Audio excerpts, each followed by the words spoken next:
Welcome back. आप देख रहे हैं सुपर ट्यूसडे का ओपिनियन पोल। इंडिया टीवी और सीएनएक्स ने जो 543 सीटों का सर्वे किया और अब बारी है राजस्थान की 25 सीटों का हाल जानने की। ये 25 की 25 सीटें पिछले दोनों लोकसभा इलेक्शन में भारतीय जनता पार्टी के साथ गईं। इस बार के इलेक्शन में अभी आज ही शाम में प्रधानमंत्री ने ऐलान किया, बल्कि दावा किया है कि 25 सीटें एक बार फिर भारतीय जनता पार्टी को राजस्थान की जनता आशीर्वाद में देने जा रही है। तो आइए शुरुआत करते हैं राजस्थान के ओपिनियन पोल की। हड़ौती से शुरुआत करेंगे। अलग अलग क्षेत्रों में देखेंगे हम लोग राजस्थान को। 7 सीटें इस क्षेत्र में आती हैं और इन 7 सीटों का ओपिनियन पोल किसके हक में है, कांग्रेस को कितनी सीटें, भाजपा को कितनी सीटें, आपके सामने आने जा रहा है। हड़ौती की 7 सीटों का सर्वे। सभी 7 सीटें इस रीजन की भारतीय जनता पार्टी जीतने की पोजीशन में हमें दिखाई दी इस सर्वे के अंदर। यहां जो सीटें हैं वो जयपुर ग्रामीण है, इसके अलावा अलवर, दौसा, टोंक, सवाई माधोपुर, इनकी आगे हम लोग बात करेंगे। लेकिन हड़ौती, विजय जी, 7 सीटें भाजपा। राजस्थान को भी यदि देखें, हड़ौती का आप जिक्र कर रहे हैं, मैं कह रहा हूँ राजस्थान ओवरऑल भी देखेंगे तो वो भारतीय जनता पार्टी का एक मजबूत गढ़ है और हड़ौती जो है वो भारतीय जनता पार्टी के पुराने मजबूत गढ़ों में से है, जिसमें ललित किशोर चतुर्वेदी, रघुवीर सिंह कौशल जैसे बड़े नेता होते थे। फिर वसुंधरा राजे हैं, हमारे ओम बिरला साहब हैं, तो उस तरह के नेता हैं। तो वहाँ पर किसी तरह का कोई संकट मुझे नहीं लगता। हालांकि कोटा में ही अभी एक और भारतीय जनता पार्टी के नेता होते थे, प्रहलाद गुंजल साहब, वो ओम बिरला साहब के सामने खड़े होकर उस लड़ाई को इंटरेस्टिंग बना रहे हैं। लेकिन हड़ौती पूरी तरह से, जहाँ पर झालावाड़ सीट है, जहाँ वसुंधरा जी के बेटे दुष्यंत वहाँ से चुनाव लड़ रहे हैं, तो मुझे कोई शक उसमें नहीं लगता है कि वहाँ पर कोई सीट में फ़र्क है। लेकिन आपके इसमें जो मैं एक करेक्शन करना चाहता हूँ कि हड़ौती में कोटा, बूंदी, झालावाड़, झालरापाटन ये सीट्स आती है। ये जो आप जयपुर का जिक्र करें, जयपुर शहर, जयपुर ग्रामीण, ये सीटें ढूंढाड़ के इलाके में आती है। हमने ढूंढाड़ इलाका है। अब हो सकता है भावेश जी ने दोनों को मिक्स कर दिया। मैंने उसको एक्चुअली यहाँ रीजन वाइज बहुत ज़्यादा, वैसे राजस्थान में देखे तो कम से कम 7 रीजन हो जाते हैं। 6 रीजन वहाँ पर रहते हैं मोटे तौर पर। मतलब 6 होते हैं, 7 भी आप बना सकते हैं यदि आप मारवाड़ में को 2 हिस्सों में बांट देते। बिल्कुल सही कह रहे हैं। तो हमने इसको 4 में कर दिया, तब उसको शामिल कर सकते। तो जयपुर तो सबसे मजबूत इलाका है। यदि जयपुर को देखा जाए, जयपुर सीट केवल 2009 में एक बार कांग्रेस ने जीती है, नहीं तो वो हमेशा ही भारतीय जनता पार्टी के मजबूत गढ़ के तौर पर रही है। जयपुर सीट पर अभी रामचरण वोरा साहब 2 बार से एमपी हैं, वो 5 लाख से ज़्यादा वोटों से जीते हैं।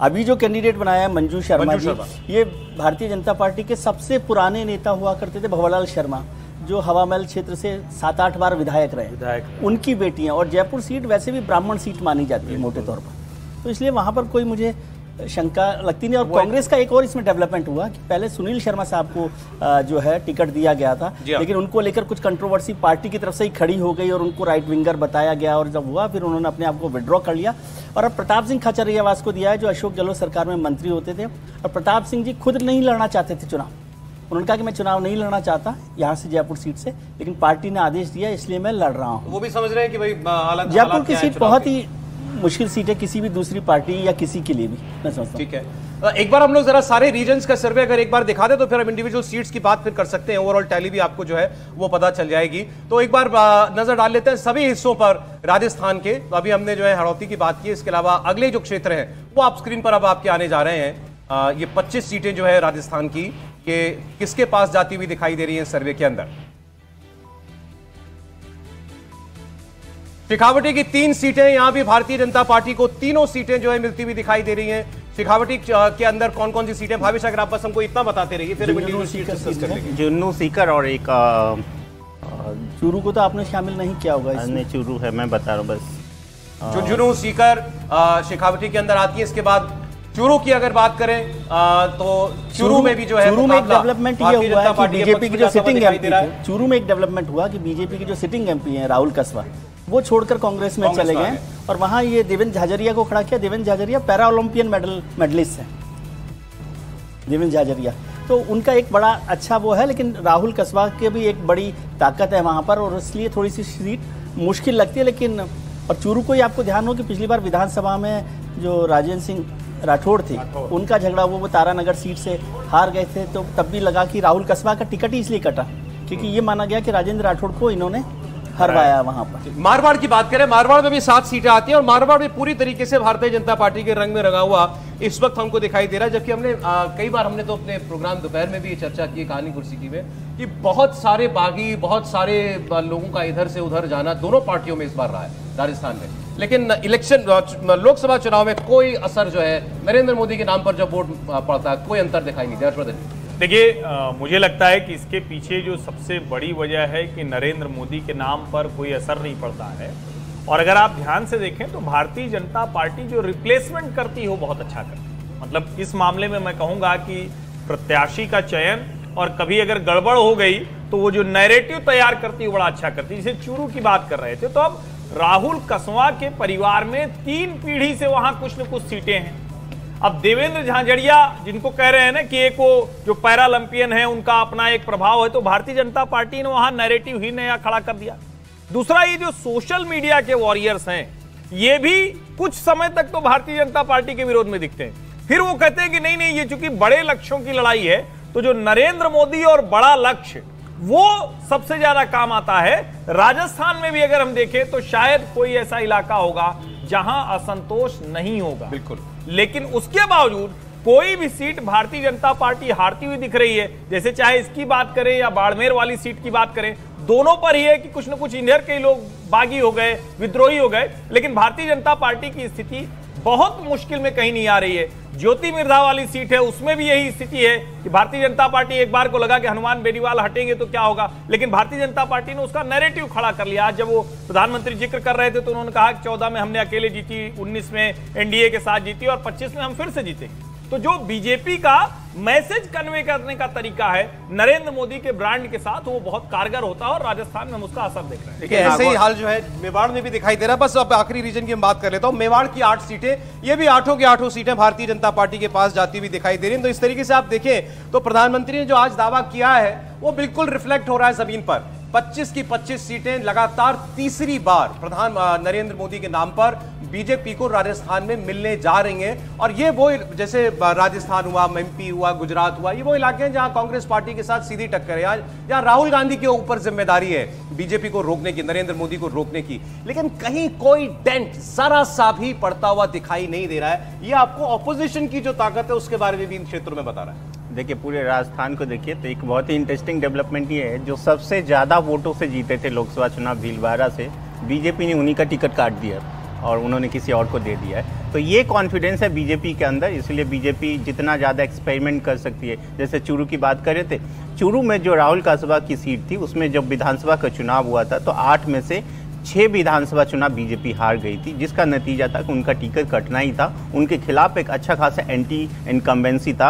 अब मुझे नहीं पता कि कांग्रेस ने उनको क्यों लाके फिर बीजेपी के अगेंस्ट खड़ा कर दिया। यदि कांग्रेस वहां अपना कैंडिडेट देती तो शायद बेहतर ढंग से फाइट कर पाती। अब जहां तक बात है भीलवाड़ा में बीजेपी वैसे बहुत ज़्यादा वोट से जीती थी और फिर जीतेगी तो कोई मार्जिन की सीट, बिल्कुल बस। बट एक अभी भी जो थोड़ा सा बहुत क्लोज फाइट है नागौर को लेके। नागौर में देखिए वैसे हेमंत जो हनुमान बेनीवाल है उनको लेके बहुत ज़्यादा क्यूरियोसिटी नहीं है कांग्रेस के वोटर में, क्योंकि वो ट्रेडिशनली एंटी कांग्रेस रहे। पहले बीजेपी में थे, उसके बाद जब उन्होंने आरएलपी बनाई थी तभी वो कांग्रेस बीजेपी के साथ बराबर हुई रहते थे, लेकिन 2019 में वो बीजेपी के साथ जुड़ गए थे। तो उनके साथ जो वोटर्स है वो एंटी कांग्रेस है। अब उनको 2023 में ज्योति मिर्धा उन्हीं से हारी हैं अभी विधानसभा चुनाव में। आप सही कह रहे हैं, और ज्योति मिर्धा भी कांग्रेस फैमिली से है, नाथूराम मिर्धा फैमिली से है, जो ट्रेडिशनली नागौर की सीट कांग्रेस की सीट रही है। बिल्कुल सही कह रहे हैं। ज्योति मिर्धा 2009 में एमपी भी रही, बिल्कुल खुद वो इस बार विधानसभा का चुनाव भी हार गई थी वहां पे। तो उनके लिए बहुत अच्छा कैंडिडेट बीजेपी के लिए नहीं माना जाएगा, लेकिन फिर भी चूंकि 2 लोगों के बीच में लड़ाई होगी तो जो संगठन के दृष्टि से बीजेपी का संगठन बहुत मजबूत है, शायद इसलिए बीजेपी 2014 में भी 2019 में भी बीजेपी जिता पाई थी अपनी कैंडिडेट को, इसीलिए वो सीट भी बीजेपी, हालांकि क्लोज फाइट है वहां पे बीजेपी के पक्ष में जाती हुई दिख रही है। टैली पर नजर डाल लीजिए, 273 सीटें बीजेपी ऑलरेडी इन 273 में से 200 सीटें जीतती हुई हमको दिखाई दे रही है। अब ये कोई बहुत बड़ा इसके लिए गेसवर्क नहीं चाहिए कि आगे क्या होता हुआ दिखाई दे रहा है। 273 में से अगर बीजेपी 200 सीटों पर आज की स्थिति में जीतने की पोजीशन में हमको खड़ी हुई दिखाई दे रही है। 47 पर India alliance, Congress led India alliance दिखाई दे रहा है, जिसमें अधिकांश सीटें जो है वो दक्षिण भारत की सीटें हैं। तो नॉर्थ के अंदर जो हो रहा है इस वक्त जो समीकरण है जमीन पर, वो बिल्कुल स्पष्ट दिखाई दे रहे हैं और वो आप उसको नरेंद्र मोदी लहर कह सकते हैं। बिल्कुल सौरभ, आपने सही कहा कि नॉर्थ इंडिया में जितनी भी स्टेट्स हमने देखी, राजस्थान, मध्य प्रदेश, यूपी, जो सबसे बड़ी स्टेट्स है और जहाँ के सीट्स मैटर करती है, वहाँ पे क्लियरली ये है कि राम मंदिर का इफेक्ट और प्राइम मिनिस्टर मोदी की जो पॉपुलैरिटी है वो बहुत गहरी है। और ये क्लियर है कि विधानसभा के जो हमने रिजल्ट्स देखे राजस्थान और मध्य प्रदेश में, वही रिजल्ट्स हमें रिपीट होते हुए दिखाई दे रहे हैं इन ओपिनियन पोल्स में। मुझे कोई संदेह नहीं है कि प्राइम मिनिस्टर मोदी का जो फैक्टर है, एक्स फैक्टर मैं कहूँगी, वो बहुत ज़्यादा डीप रूटेड है नॉर्थ इंडिया में। और नॉर्थ इंडिया में मोदी वेव अगर मैं कहूँ तो बिल्कुल वो लहर जो है दिख रहा है कि नॉर्थ इंडिया में बीजेपी बहुत अच्छा करेगी और 300 पार तो डेफिनेटली है। नहीं, और हम राजस्थान की बात कर रहे हैं तो ऐसा नहीं है कि यहाँ पर कांग्रेस का बेस नहीं है, एक है अच्छा खासा राजस्थान के अंदर, उसके बावजूद आप देख रहे हैं कि ये नतीजा अभी अच्छा ही किया था विधानसभा में, बहुत कम खराब प्रदर्शन नहीं है, मतलब वो हार गए, खराब कांग्रेस बिल्कुल आप कह रहे हैं कि कांग्रेस की एक बेस थी, लेकिन अगर आप देखिए लगातार जब से राहुल गांधी ने कमांड संभाला है तब से लगातार कांग्रेस जो है नॉर्थ से धीरे धीरे करके, जो प्रधानमंत्री की जो एक फेमस स्लोगन है कि कांग्रेस मुक्त भारत, मेरे हिसाब से कांग्रेस मुक्त नॉर्थ भारत की अगर हम बात करें तो वो सच होता दिखाई दे रहा है कि नॉर्थ में नहीं है, कांग्रेस धीरे धीरे नीचे की तरफ जा रही है। अरे हम लोग कई दिनों तक ये बात करते रहे राहुल गांधी की यात्रा के बाद कि वो कहाँ है, वो गायब हो गए हफ्ता भर के लिए लगभग। उसके बाद देखिए तो हमको अभी ये इंडिया गठबंधन के मंच पर दिखाई दिए दिल्ली के रामलीला मैदान में, और फिर वो वहां जो आए और जो बोले वो भी आपने देखा, तो वो भी एक किस्म का आप सेल्फ गोल ना भी कहें तो आपने एक मुद्दा थमा दिया जब आपने कहा देश में आग लग जाएगी अगर नरेंद्र मोदी दूसरी बार प्रधानमंत्री बन गए तो, और प्रधानमंत्री ने उसको हाथों हाथ लिया भी।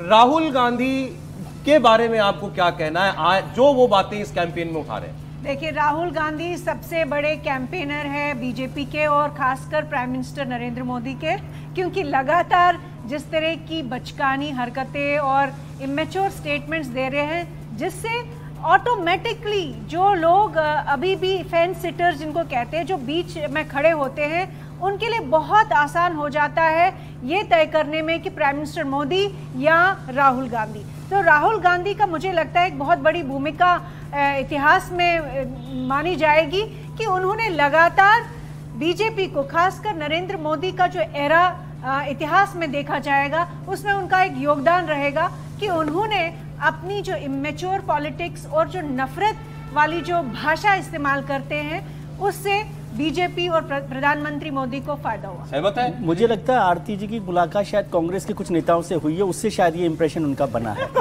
लेकिन मैं आपके टैली देख रहा था तो टैली में दो बातें बहुत महत्वपूर्ण है। एक तो 270 सीटें बची है आपकी, जिसमें बचना है, तो 270 में से इंडिया गठबंधन को 226 सीटें 225 सीटें लानी है सरकार बनाने के लिए। नहीं हुई बात नहीं, मैं कुल मिलाकर 271 सीटों की 270 सीटों की बात कर रहा हूँ। 270 में से इंडिया गठबंधन को सरकार बनाने के लिए 225 सीटों की जरूरत है। क्या वो ला सकते हैं? एक सवाल ये है। दूसरा, 271 में से क्या भारतीय जनता पार्टी या एनडीए 200 सीटें ला सकता है? ये भी दूसरा सवाल है। वो तो आपको इसके लिए थोड़ा सा इंतजार करना पड़ेगा जब बाकी का सर्वे हम आपके सामने रखेंगे।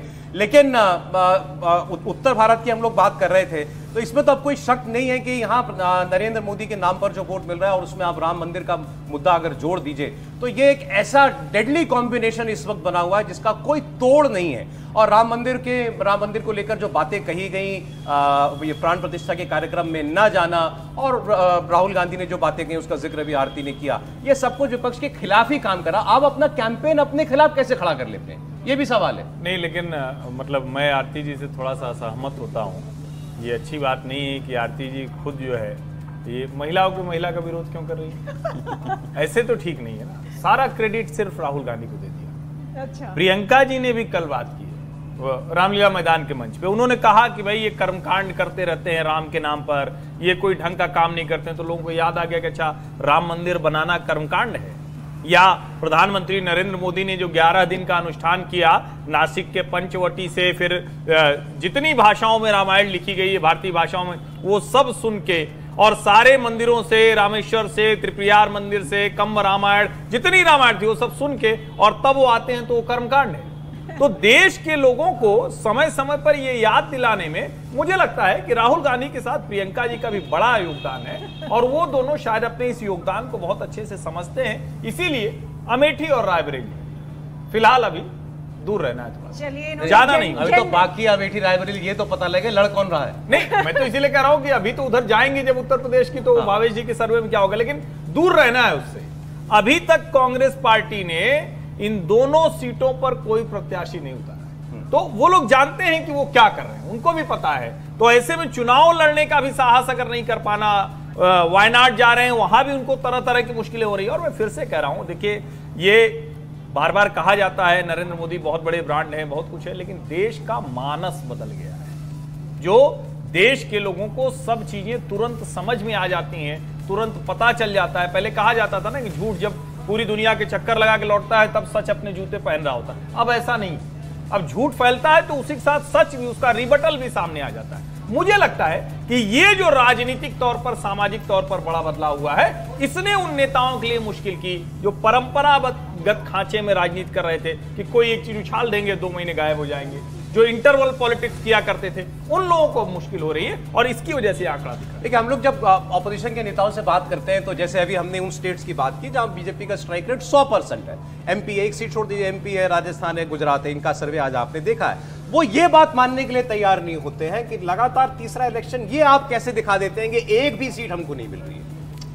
सर एक तो उनके मन से कुछ नहीं होता, हाँ। बट उनका दावा यह है कि भाई ऐसा कैसे हो सकता है, ऐसा कैसे हो जाए? एक भी सीट नहीं, चुनाव में इलेक्शन लगातार एक भी सीट नहीं। चुनाव में परेशानी यही है कि वो मन से नहीं चलता ना, हाँ। वो जनता से चल रहा है और वोटिंग पैटर्न से चल रहा है। अब वोटिंग पैटर्न अगर हम देखें, जिसमें 224 सीटें पिछले चुनाव में भारतीय जनता पार्टी ने 50% से ज्यादा मार्जिन से जीती है, जो 48 सीटें जीती गई है हाईएस्ट मार्जिन की, उसमें से 45 सीटें भारतीय जनता पार्टी के पास है।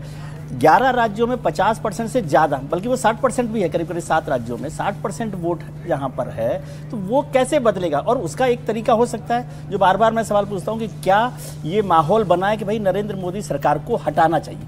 केवल यही तरीका हो सकता है। अगर ये माहौल देश भर में बन गया हो, ऐसा आप सब विद्वान लोगों को लगता हो, तब ये संभव हो सकता है, क्योंकि जनता ये तय कर ले कि नहीं, किसी भी हाल में इन्हें हटाना, हमें कुछ भी आ जाए, तब ऐसा होता है, जो आज नहीं। एक प्रश्न आता है, जब रोज रोज आप ये कहते हैं कि अच्छा ये क्या बात हुई, 2 बार आपने किया, तीसरी बार भी आप उसी को वोट कर दोगे। हाँ। अब वो जो जनता है उसको आप बार बार नहीं, एक तरह से पुश कर रहे हो, आप उसको धकेल रहे हो कि अच्छा तुम जो वोट करते थे, अच्छा तुम इस बार भी कर दोगे। मतलब उसके आप बुद्धि विवेक पर सवाल खड़ा कर रहे हैं। वो कैसे सोचता है, कैसे निर्णय लेता है, उसकी डिसीजन प्रोसेस पर आप सवाल खड़ा कर रहे हो। इसका भी एक परिणाम देखने को मिलता है। जवाहरलाल नेहरू 3 बार लगातार प्रधानमंत्री रहे और 6 चुनावों तक कांग्रेस लगातार जीतती रही। तब ये आप सवाल नहीं कर रहे। सवाल तो तब भी वो का वही है ना। नहीं तो ये राहुल गांधी को कौन बताए? राहुल गांधी तो ये कहते हैं मैं थक गया हूं, तुम्हें आपके मित्र हैं, समझा आप इस पर शायद चर्चा कर सकते हैं, आपके मित्र हैं।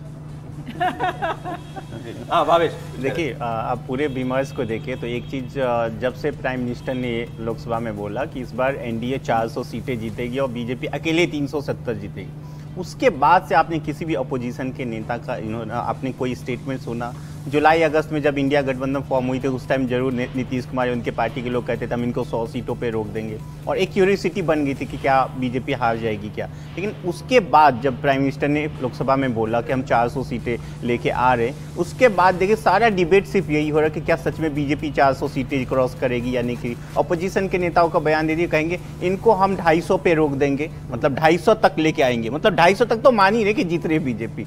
तो आप कैसे वो खुद ही क्लेम कर रहे हैं 250 सीट तक आ जाएंगे तो फिर तो सरकार बनाने के लिए कहाँ मुश्किल हो रहा है। बिल्कुल, तो उनकी यही है कि हम इनको थोड़े से पीछे रोक दे ताकि इनको थोड़ा सा मुश्किल होने लगे। तो जो दोस्त बाकी बचे हुए हैं जिनको आप अदर्स में डाल रहे हैं, वो पक्का कांग्रेस के साथ जाने वाले हैं इंडिया गठबंधन में। ये तो जब इंडिया गठबंधन में चुनाव पहले नहीं आए हैं वो, तो क्या वो गठबंधन के बाद आने वो नौबत भी तभी आएगी ना अगर 272 से छूट जाए भाजपा तब। हाँ, नहीं, वो 250 की जब बात आप कर रहे हैं उसकी मैं चर्चा कर रहा हूँ।